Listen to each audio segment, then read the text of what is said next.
Hi, my name is Brian Foster, and I am a doctoral candidate in health sciences and exercise leadership at the University of California, Pennsylvania. Now, my main research interest has to do with diabetes, specifically around diabetes and exercise. And the reason for that is because I happen to have type 1 diabetes. I was diagnosed when I was 7, and I've had it for 41 years now. I've had all those years complication free, and I think a big reason for that is that I've always had an exercise program. Now, that's not to say that the other parts of diabetes management aren't important. They certainly are. Um, and I actually think they're equally important. But for me, my main passion has always been around exercise. Uh, and that's actually morphed in some ways, not my own exercise habits, but helping others with diabetes exercise. So really, that's the main focus for today. That's my internal goal. What I'd like to have happen is by the time we're done, I'd like you to have some concrete steps so that when you're done watching, you can go out and begin to create your own exercise program. And if I've done that, then I'll actually ask for a commitment for you at the end of our time.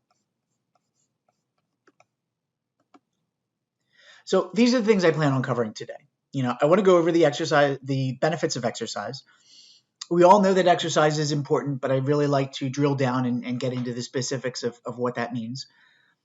We're going to talk a little bit about the types of exercise. There are 3 main types, so I'm going to go over those as well as the recommendations for those with diabetes. We're going to go over the steps that I think that are important in order for you to create an exercise plan, and part of that involves something called SMART goal setting. And then the last thing, finishing out, we're going to talk about some tips for safe and fun exercise.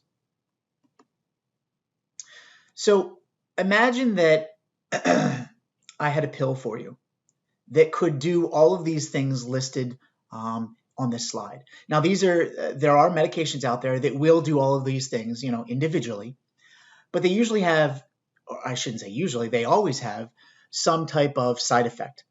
For every positive thing that a medication can do, there is a side effect, which is usually a negative. And that's the trade-off that we make when we do take medications for our chronic diseases. So imagine I had a pill that wouldn't just do one of these things, but would actually do all of them. And then in addition to that, it would be without all of the nasty side effects that we normally equate with medications. So my question to you would be, would you take that? Well, most likely the answer would be yes, you would. Those are a lot of great things there, and to think that you could have something that you would gain all those benefits without the side effects would be really would be wonderful. Now, there is actually something out there that can do all that. Now, it's not a pill, but it is exercise. Exercise can do all of those things and even more. It's so important that the American Medical Association and the American College of Sports Medicine kind of teamed up together to try and promote exercise in medical offices. So the idea is they're really trying to encourage healthcare providers to prescribe exercise, just like we would prescribe a medication.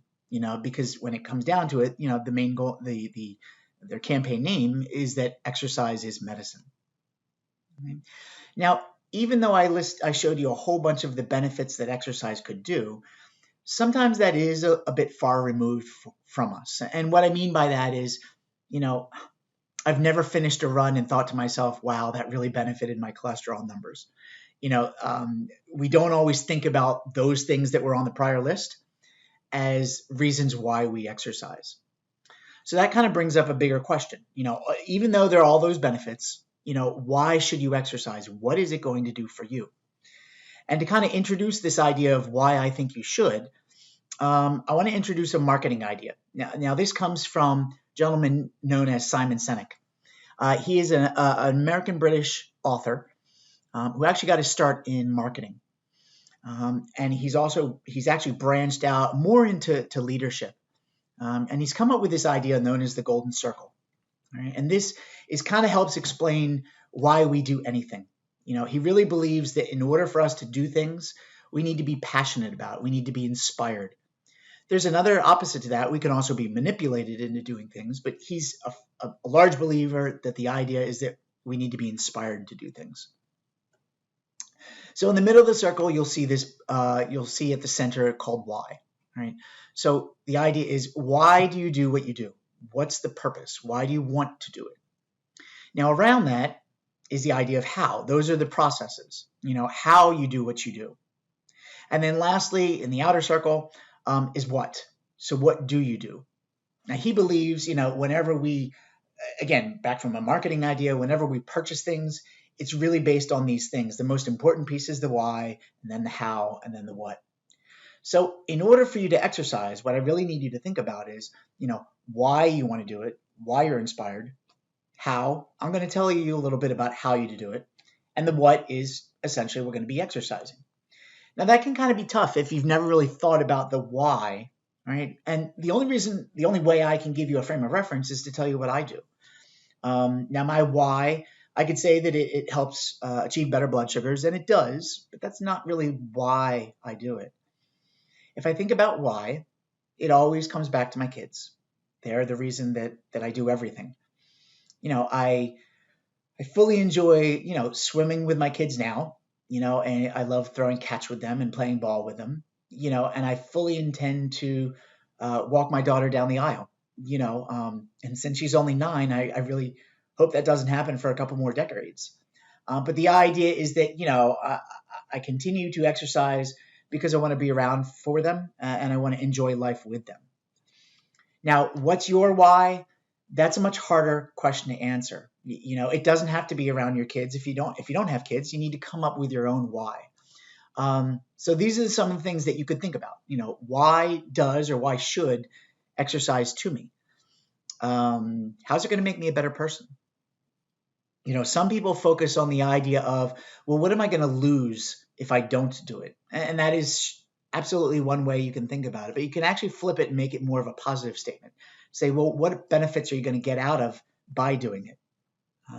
Again, I think it's really important that before you begin these steps of exercising, that you figure out what your why is. Because I truly believe if you don't have the why, the how and the what are going to be all the more difficult. Okay, so I did tell you I was going to go over the 3 types of exercise. The first type is called aerobic exercise. We also call it cardiovascular exercise. This is anything that's going to raise your heart rate and your breathing rate. Right? They usually involve large muscle groups, and it's always kind of thought of as a planned activity. Right? Some examples, in the picture I had Nordic walking, okay, but you could also consider aerobics, bicycle riding, jogging. There's lots of things that would be considered aerobic style exercise. Swimming would be a great example. All right. Now, the recommendations for those of us with diabetes and the recommendations for anybody, 30 minutes of moderate activity on most days of the week. And when I explain that to people, I usually get 2 common questions. Number 1, what's moderate activity? And number 2, what are considered most days of the week? Well, if you think about a week consisting of 7 days, most is going to be anything more than 3. So 4, 5, and 6, those are kind of the days that you're trying, that's your goal as far as how many days of exercise you want. Now, the other question I often get is, what is considered moderate? Now, moderate, it's not too hard. It's not too easy. Very often, those of us in the exercise profession use the talk test to measure intensity. So the idea is if you're unable to talk and exercise at the same time, if you're constantly out of breath and you feel like you're panting and you can't get out a full sentence, you probably need to slow down. You're exercising too hard. At the same time, if you're able to yell across to your neighbor across the street while you're walking, you're probably not walking hard enough. So you do need to speed up, right? Again, moderate activity is that happy medium between the two. To use the Goldilocks reference, the porridge wasn't too hot, wasn't too cold. It was the one she chose was right in the middle. And that's really where you want to be for exercise. Now, often other people say, well, I figured out what moderate intensity exercise is. What about low intensity? And I think low intensity is actually a great way to start. It does lower your risk of injury, right? And when we talk about actually beginning an exercise program, I would much more want you to start at a low intensity as opposed to a moderate intensity, right? So walking, gardening, other household chores, all those things can be considered low intensity exercises. The chores we do around the house are considered low intensity. Right?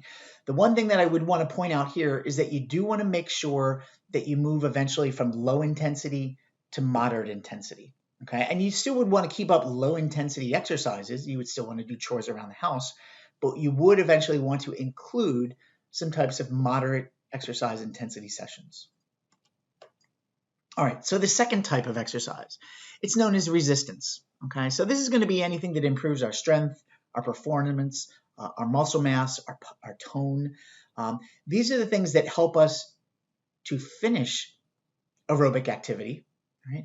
And it also helps us do things, just general things around the house. You know, if you think about carrying your groceries, the laundry basket, picking up my kids, you know, all of those things aren't possible without strength. All right? And in order to do that, we need resistance exercise. You know, a couple perfect examples. The ones we always think of are lifting weights, and that is by far, you know, one of the best ways that you can improve in resistance exercise. But other ideas that we don't normally think of are body weight exercises. So those would be things like planks or push-ups, perfect examples.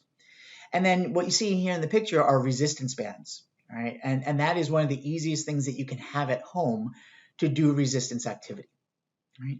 Now, the recommendations for those of us with diabetes, we would like you to have 2 times a week involved in resistance style exercises that involve all your muscle groups, and they should be on non-consecutive days. So we wouldn't want you to do resistance exercises on Saturday and Sunday or Monday and Tuesday. The idea is you need a couple days in between those 2 sessions. Now, the third and final type of exercise is flexibility. These kind of keep your muscles elastic, your joints moving. You know, it improves your range of motion. You know, the idea is your joints, in order for them to move, in order for you to be able to do resistance exercise and aerobic exercise, your joints need to be able to move. And you increase that, improve that, maintain that through flexibility exercises. A couple perfect examples would be stretching, yoga, Tai Chi, Pilates. You never want to do these to the point of pain. It's really important that these are done to the point of what I refer to as comfortable tension. And the recommendations we have for this are 2 to 3 sessions a week that involve all of your major muscle groups. So steps for an exercise program, what do you need to do to get started? Well, the first and foremost thing I would say is that I want you to talk to your healthcare provider, right? They are by far the most important person you would want to talk to when it comes to, you know, how it's going to change your disease, you know, or what it might do to the medications that you take. These are really important questions that you need to go to them, because diabetes is very individualized. People aren't taking different kinds of medications, different amounts of them. So in order to really get a clear picture of what you should or should not be doing, I want you to circle back to your healthcare provider. You know, some of the questions that you can ask them are there some exercises that you should not be doing? You know, do you have a complication that's a concern? How does your health kind of affect your exercise? How will it change, or what things do you need to think about? And then this last one's really important. Do you have any recommendations on who I should ask for exercise-related questions? You know, your doctor may not be incredibly knowledgeable on exercise science concepts like exercise. So if they're unsure about it, you know, one way to get around that is to ask them if they have a referral, you know, or if there's someone that they could recommend. And doctors do this all the time. You know, they will refer out for areas where they're just not comfortable with. So I think if you approach it with the idea of, you know, this is something I really want to do, I'd like to speak to an exercise professional. Is there someone that you can recommend? Right? Now, if they don't have anyone, there are some places that you can go. All right. This is actually a link. Find an exercise professional is actually a link. And if you can't get through this presentation, I'll make sure that it's at the bottom. All right. It is a website that's monitored, that is controlled or maintained by the American College of Sports Medicine, the U.S. Registry of Exercise Professionals, and the Clinical Exercise Physiologists Association. Right? They kind of maintain a database of exercise professionals that are competent around exercise and chronic disease. You know, so these would be individuals I would recommend that you could go to if you have exercise-related questions. A couple other steps for an exercise program. I think you really need to think about the obstacles you're going to face before you run into them. And what I mean by that is obstacles are common to all of us. You know, I had them myself. The idea is there's no way I can exercise in the evenings, with my kids, with the additional work requirements, going shopping, going food shopping, whatever. I just can't seem to get it in at night. And I know that's a barrier for me. So what I do is I try to plan it in either early in the morning before my kids get up or around my lunch hour that I have at work. Everybody is going to have their own barriers, and I think you really need to think critically about how you're going to get around them. There are a lot of different places you can go to get ideas of how to move around barriers. I will make sure that I include a link at the bottom. It's from the American Diabetes Association, where you can go. It gives a list of common barriers that we all have, as well as things that you could do that might enable you to move around them. Now, this last piece of an exercise program involves creating goals. The idea is you want to exercise, you need to create some goals for that. And what we recommend is an acronym, SMART, and it stands for specific, measurable, achievable, relevant, and time. And we're going to talk about each one. The first one is specific.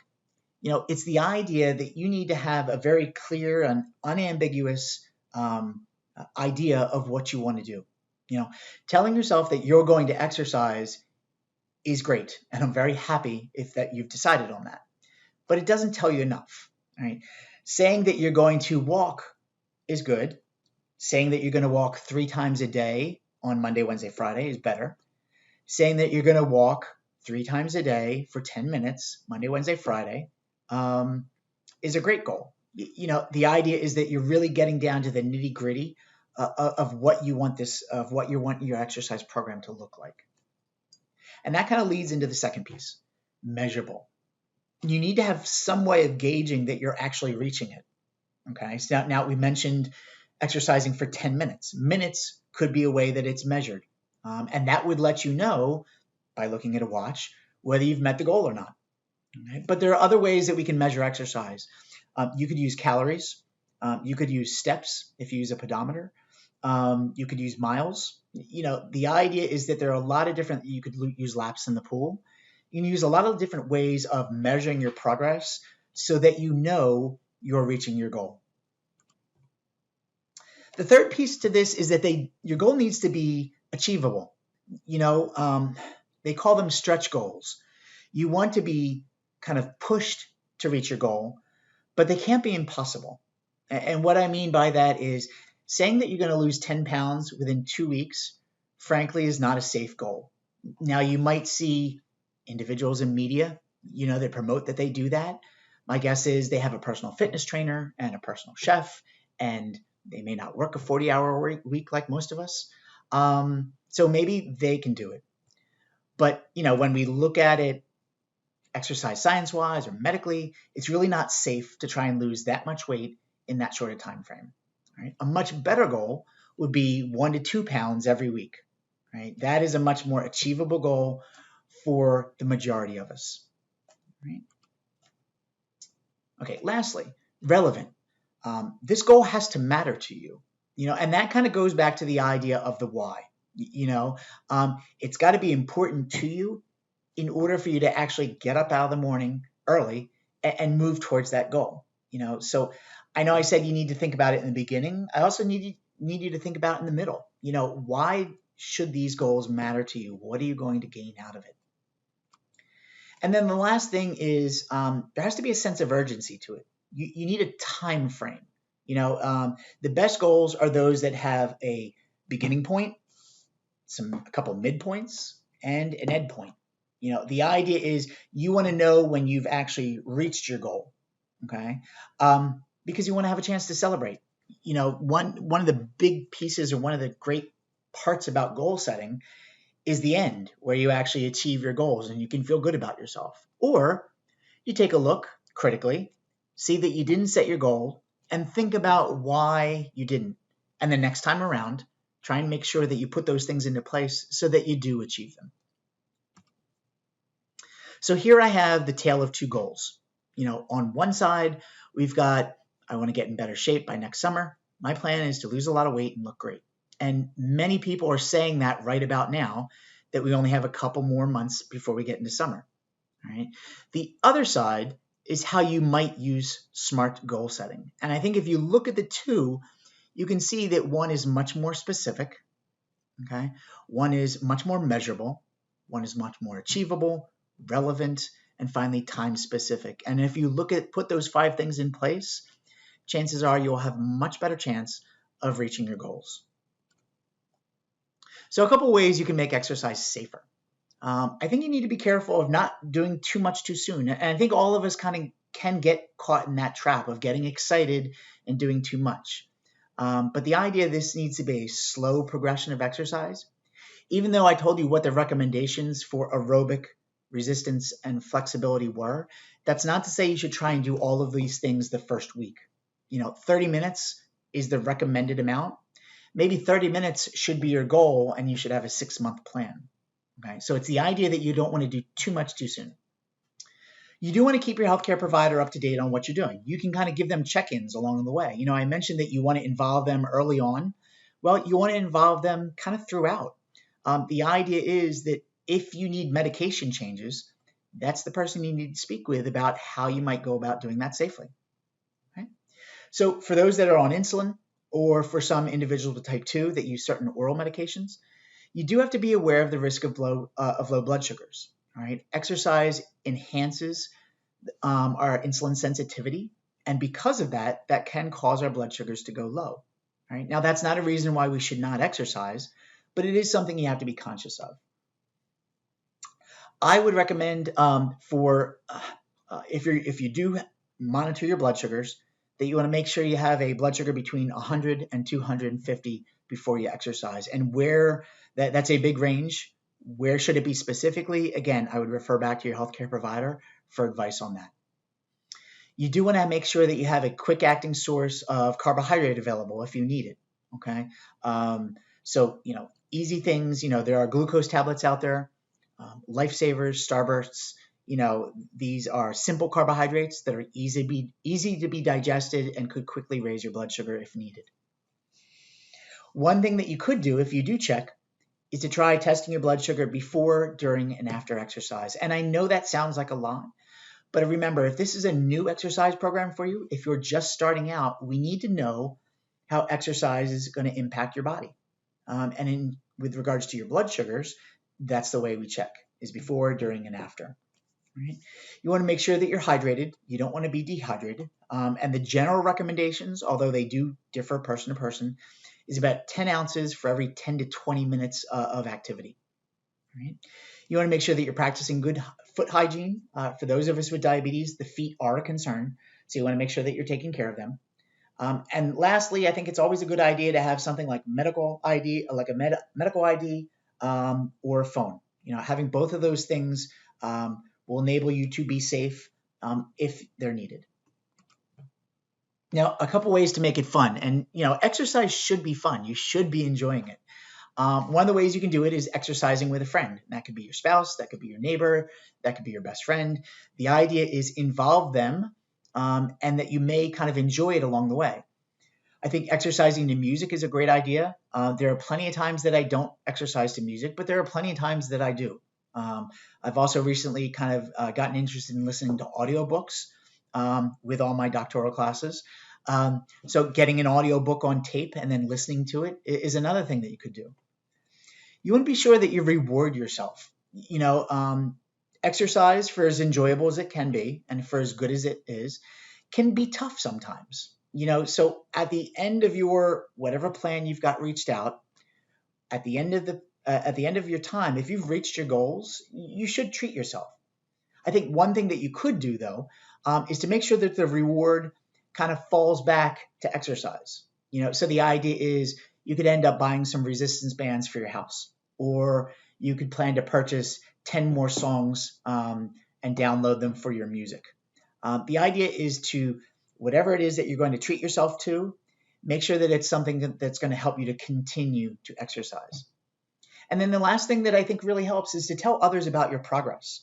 That could be, again, neighbors, friends, family. There's tons of social media out there. You can kind of let people know what you want to do.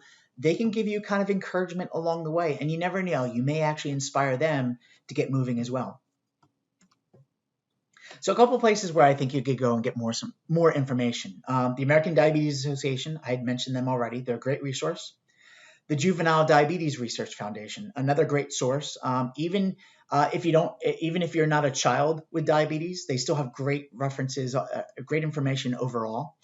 And then the last one, Triabetes.